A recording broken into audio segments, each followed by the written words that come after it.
झारखंड का एक ऐसा शहर जिसे भारत की कोयला राजधानी कहा जाता है। ये शहर भारत के सबसे तेजी से विकास करने वाले शहरों में शुमार होता है। पढ़ाई लिखाई से लेकर अपने लजीज पकवान और सुंदर नजारों के लिए ये आज भारत भर में एक अलग ही रुतबा रखता है। आदिवासी समूहों के त्योहारों का गवाह है ये शहर। इस शहर के लोगों की मेहमान नवाजी है बेहद खास और ये शहर है झारखंड का दूसरा सबसे ज्यादा आबादी वाला शहर, जिसका नाम है धनबाद। जी हाँ दोस्तों, आज हम जानेंगे धनबाद के बारे में। दोस्तों, धनबाद झारखंड का प्रमुख शहर होने के साथ साथ भारत का भी गौरव है, जो तेजी से विकास की राह पर आगे बढ़ता ही जा रहा है। भले ही झारखंड की पहचान ज्यादा अमीर स्टेट्स में ना की जाती हो, लेकिन इसका शहर धनबाद इसे लगातार सपोर्ट करता हुआ नजर आता है। धनबाद की पहचान है आज कोल यानी कोयला, इसलिए इसे झारखंड सहित भारत की कोयला राजधानी भी कहा जाता है। और तो और इसे झारखंड की आर्थिक राजधानी होने का खिताब भी दिया जाता है। धनबाद झारखंड का दूसरा सबसे ज्यादा आबादी को अपने अंदर समाने वाला शहर है, जहाँ आज लाखों की संख्या में लोग रहते हैं। और टोटल पॉपुलेशन पर नजर घुमाएं तो ये लगभग 14,15,000 है और यहाँ लगातार आबादी में इजाफा होता ही जा रहा है। तभी तो ये शहर भी तेजी से विकास कर रहा है। वही इस शहर का क्षेत्रफल है 2052 स्क्वायर किलोमीटर, यानी यहाँ आपको पर स्क्वायर किलोमीटर में 1300 के अराउंड लोग देखने को मिलेंगे। इसलिए इसे घनी आबादी वाले शहरों में भी शुमार किया जाता है। शहर की आज ज्यादातर आबादी शहरी इलाकों में रहना पसंद करती है। तभी तो 58% से भी ज्यादा लोग शहरी जिंदगी को एंजॉय करते हुए नजर आते हैं, जबकि 41% जनसंख्या आज भी गाँव की सौंधी मिट्टी और सादगी भरे जीवन में जिंदगी गुजारना पसंद करती है। धनबाद को भारत का 42वां सबसे बड़ा शहर होने का दर्जा भी दिया जाता है, जो कई जिलों के साथ साझेदारी बनाए रखता है। जैसे धनबाद पश्चिम बंगाल के पश्चिम बर्धमान और पुरुलिया जिले से और झारखंड के बोकारो, गिरिध और जमतारा जिले के साथ बॉर्डर शेयर करता है। दामोदर नदी घाट में बसा हुआ है ये शहर। झरने, नदियों का दूध सा सफेद पानी और कहीं संस्कृति तो कहीं धार्मिकता को बयां करते टूरिस्ट प्लेसेस और शानदार बिल्डिंग्स, हरियाली और थोड़े कोयले के धूल से भरा नजारा सिर्फ और सिर्फ आप धनबाद में ही देख सकते हैं। यही वजह है कि लाखों की संख्या में हर साल झारखंड का टिकट कटवाने वाले सैलानी धनबाद में आना कभी भी नहीं भूलते, क्योंकि यहाँ वो सब कुछ है जो ट्रिप को जानदार, शानदार और यादगार बना सकता है। धनबाद की मेहमान नवाजी भी आपका दिल जीत लेने के लिए काफी है। यहाँ के मिलनसार लोग सैलानियों के आदर सत्कार में कभी भी कोई कमी नहीं छोड़ते हैं। इन्हें काफी सपोर्टिव और फ्रेंडली माना जाता है, जो छोटी से छोटी परेशानी में भी आपके साथ खड़े रह सकते हैं, चाहे आप किसी भी धर्म के क्यों ना हो। यहाँ पर हर धर्म का सम्मान किया जाता है, जिसकी वजह है यहाँ का मिला जुला धार्मिक माहौल। धनबाद में 81% हिंदू, 17% मुस्लिम, 0.47% ईसाई और 0.65% सिख और दूसरे धर्मों के लोग भी बिना झिझके फुली आजादी के साथ न सिर्फ अपने रिलीजन को फॉलो करते हैं, बल्कि सबके साथ मिलकर अपने अपने त्योहारों को एंजॉयमेंट के साथ सेलिब्रेट भी करते हैं। झारखंड में आदिवासी समूह की जनसंख्या भी अच्छी खासी है, इसलिए आप यहाँ सरहुल जैसे आदिवासी त्योहार का भी लुत्फ उठा सकते हैं। ये एक आदिवासी त्योहार होता है जिसमें आदिवासी लोग साल के पेड़ की पूजा करते हैं, क्योंकि इस पेड़ को देवी सरना का निवास माना जाता है। इनकी मान्यता है कि देवी सरना प्राकृतिक आपदाओं से हिफाजत करती है। इसी दौरान भगवान राम की पत्नी माता सीता की भी पूजा होती है और इस फेस्टिवल को लोग खूब धूमधाम से मनाते हैं। सरहुल के अलावा यहाँ आदिवासी त्योहार कर्मा भी मनाया जाता है। इसके अलावा बसंत पंचमी, रामनवमी, दिवाली, होली, दुर्गा पूजा, ईद जैसे कई फेस्टिवल्स धनबाद के माहौल को खुशनुमा और रंगीन बना देते हैं। इस बीच लोग नए नए कपड़े पहनकर एक दूसरे के साथ हंसते गाते हैं और लोगों की हंसी ठिठोली से न सिर्फ धनबाद रोशन होता है, बल्कि झारखंड में भी एक अलग ही रौनक देखने को मिलती है। धनबाद की पहचान आज एक साफ सुथरे शहर के रूप में भी की जाती है। 2019 की स्वच्छता सर्वेक्षण के अनुसार धनबाद को भारत का 56वां सबसे साफ शहर होने का दर्जा दिया गया था। साथ ही इसे नेशनल क्लीन एयर सिटी की कैटेगरी में भी 34th रैंक हासिल हुई थी। भले ही आज ग्रामीण इलाके धूल मिट्टी से भरे हुए हो, लेकिन शहरी इलाकों की चकाचौंध साफ सफाई देखकर हर किसी का दिल गार्डन गार्डन हो जाता है। धनबाद अर्बन एरियाज के साथ साथ रूरल एरियाज को भी विकसित करने की पहल कर चुका है। धनबाद के लिए 24 अक्टूबर 1956 की तारीख दोस्तों बहुत ज्यादा मायने रखती है। दरअसल इस तारीख को धनबाद जिले की स्थापना की गई थी। इस दिन सरकार की अधिसूचना के तहत धनबाद जिला आबाद हुआ था और 1 नवंबर से धनबाद में प्रशासनिक तौर पर काम होना शुरू हो गया था। जबकि 1912 से पहले धनबाद बंगाल राज्य के मानभूम जिले के अंडर में आता था और फिर इसे बिहार ने गोद ले लिया, यानी ये बिहार के अंडर में चला गया। इसी दौरान इसे धनबाद नाम से पुकारा जाने लगा, क्योंकि ये कृषि प्रधान इलाका था जहाँ खेती बाड़ी बड़े पैमाने पर होती थी।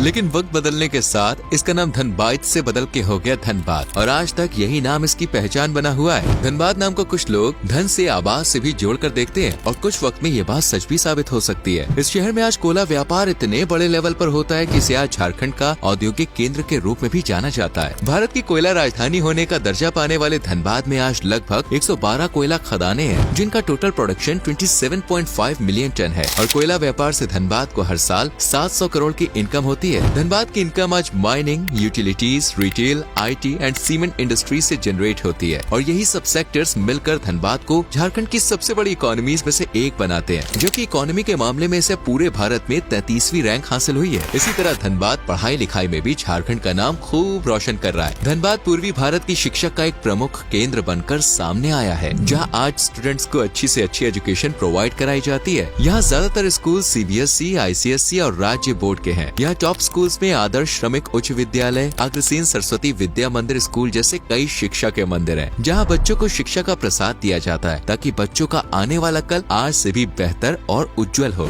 यही वजह है कि अच्छा प्रशासन और युवाओं की मेहनत के चलते शहर का लिटरेसी रेट 79% को भी पार कर चुका है, जिसमें पुरुषों की साक्षरता दर 86.1% है, जबकि महिलाओं की 71.96%। यानी ये शहर लड़के और लड़कियों के बीच बनाई खाई को भी भरता जा रहा है, जो कि काफी अच्छी बात है। इस शहर की मुख्य भाषा है हिंदी, जो कि 46% आबादी की जुबान पर रटी हुई है, जबकि कुछ लोग उर्दू, बंगाली, मगही, भोजपुरी, मैथिली और संथाली का भी आम बोलचाल में इस्तेमाल करते हैं। इसलिए तो यहाँ आने वाले सैलानियों को ज्यादा दिक्कतों का सामना नहीं करना पड़ता है और अब तो इंग्लिश में भी लोग अपनी पकड़ मजबूत बनाते जा रहे हैं, जिससे टूरिज्म में और सपोर्ट मिल सकता है। धनबाद शहर के लोगों के बीच फुटबॉल का भी काफी क्रेज देखने को मिलता है। आप कह सकते हैं कि फुटबॉल ही यहाँ का मन पसंदीदा खेल है, जिसे बच्चे तो शौक से खेलते ही हैं, साथ ही बड़े भी मूड फ्रेश करने के लिए फुटबॉल के मैदान में आने से नहीं चूकते। लोगों के फुटबॉल के प्रति पैशन को देखते हुए आज धनबाद में कई सारे स्टेडियम भी बने हुए हैं, जिसमें Tata steel stadium, Digwadi railway stadium शामिल है। धनबाद में भारत का दूसरा सबसे अमीर रेलवे डिवीजन है। शहर का रेल डिवीजन भारत के सभी रेल डिवीजन में दूसरा सबसे ज्यादा इनकम जनरेट करता है, जबकि इसमें मुंबई रेल डिवीजन को पहली रैंक दी गई है। बहुत ही कम लोग जानते हैं कि इस शहर में एक IT भी है, जो देश के सबसे बेहतरीन टेक्नोलॉजी इंस्टीट्यूट में से एक माना जाता है। इस इंस्टीट्यूट का नाम है इंडियन स्कूल ऑफ माइंस। ये माइनिंग टेक्नोलॉजी में काफी अच्छा एक्सपीरियंस रखता है, इसलिए इस टूरिस्ट से जुड़ने के लिए दूसरे राज्यों के लोग धनबाद की तरफ दौड़े चले आते हैं। ओपन सिग्नल की एक रिपोर्ट के अनुसार धनबाद को भारत में सबसे ज्यादा 4G mobile phone network provide करवाने वाले शहरों में टॉप रैंक भी दी जा चुकी है। यानी धीरे ही सही, लेकिन टेक्नोलॉजी और मॉडर्न जमाने के रंग में धनबाद भी रंगता जा रहा है। लेकिन आपको सबसे ज्यादा पसंद आने वाला है यहाँ का धमाकेदार, दिल खुश कर देने वाला स्वादिष्ट खाना, जिसे लोग चटकारे लेकर खाते हैं। झारखंड की सबसे फेमस डिश है लिट्टी चोखा, जिसे लोग दिन हो या रात, सुबह हो या शाम, हर वक्त खा सकते हैं। त्योहारों में भी लिट्टी चोखा का स्वाद जब तक नहीं खुलता तब तक कुछ अधूरा अधूरा सा रहता है। इसके बाद आता है सत्तू पराठा, जो धनबाद ही नहीं बल्कि इसके आसपास के इलाकों में भी खूब दबाकर खाया जाता है। इस चटपटी रोटी में सत्तू भरा होता है, जो भुने हुए चनों का आटा होता है। ये यहाँ के बेस्ट स्ट्रीट फूड्स में से एक है। सत्तू पराठे के बाद आप ठेकुआ मसालेदार आलू से भरे कुरकुरे समोसे से लेकर चटपटी कचौड़ी और कुरकुरे सेब से सजी चटपटी चाट तक का मजा ले सकते हैं और हर एक नई डिश नए एक्सपीरियंस के साथ कुछ अनोखा स्वाद देगी, जिसे आप जिंदगी भर याद रखेंगे। वैसे याद तो आप यहाँ के सुंदर सुंदर नजारों को भी करने वाले हैं। यहाँ एक से एक शानदार जगहें हैं जो आपकी ट्रिप में खुशियों का रंग भर सकती है। जैसे आप पहले जा सकते हैं भटिंडा वाटरफॉल। चट्टानों से नीचे गिरते हुए पानी से सजा भटिंडा वाटरफॉल हरियाली से घिरा हुआ है, जिसे एक परफेक्ट पिकनिक स्पॉट के रूप में जाना जाता है, जहाँ झरने का पानी दिलो दिमाग को सुकून पहुँचाता है। वहीं आसपास का शांत, साफ और मनमोहक नजारा आंखों को ठंडक देने का काम करता है। फैमिली के साथ कुछ पल एंजॉय करना हो या फिर नेचर के साथ अपनी सेल्फी क्लिक करनी हो तो ये जगह एकदम बेस्ट है। इसके बाद आता है बिरसा मुंडा पार्क। 21 एकड़ जितने बड़े एरिया में फैला बिरसा मुंडा पार्क 2009 में खोला गया था, जहां आप कई तरह के पेड़ पौधों की प्रजातियां, एक वॉकवे और एक कैंटीन के साथ कई दिलकश नजारों का दीदार कर सकते हैं। बच्चों के लिए यहाँ टॉय ट्रेन बेहद खास है। बिरसा मुंडा पार्क की सैर करने के बाद आप जा सकते हैं माइथॉन डैम पर, जो कि दामोदर घाटी निगम का एक जलाशय है, जिसे 20वीं शताब्दी में आसपास के शहरों और गाँव को पानी की जरूरतों को पूरा करने के लिए बनाया गया था। मैथान का मतलब होता है देवी का निवास, इसलिए इस डैम का खास महत्व है। यहाँ आप फोटो क्लिक कर सकते हैं, साथ ही आप यहाँ बोटिंग का लुत्फ भी उठा सकते हैं। जबकि धार्मिक लोगों के लिए बेहद खास है शक्ति मंदिर, जो कि देवी दुर्गा को समर्पित है। ये शहर के बीचों बीच बना हुआ है। मंदिर का नाम शक्ति के प्रतीक शक्ति से लिया गया है, जिसका प्रतीक देवी दुर्गा को माना जाता है। इस मंदिर में मंगलवार और शुक्रवार को सबसे ज्यादा भीड़ भाड़ वाला माहौल देखने को मिलता है। अगला मंदिर है कल्याणेश्वरी मंदिर, जो माँ कल्याणेश्वरी को समर्पित है और इसे पूर्णता की देवी के मंदिर के रूप में भी जाना जाता है। यहाँ भक्त अपनी मुरादों को पूरा करने के लिए नीम के पेड़ पर पत्थर बांधते हैं और उनकी सभी मनोकामनाएं भी पूरी हो जाती है। इसलिए इस मंदिर में हर साल बड़ी संख्या में सैलानी माँ कल्याणेश्वरी का आशीर्वाद लेने के लिए पहुँचते हैं। वैसे आप कब जा रहे हैं धनबाद, और क्या आपने इस शहर की सैर की है, एंड आप कौन से स्टेट से बिलोंग करते हैं, कमेंट सेक्शन में जरूर बताएं। आप में से अगर कोई धनबाद या फिर झारखंड से तो जरूर बताना। वीडियो को लाइक और शेयर करके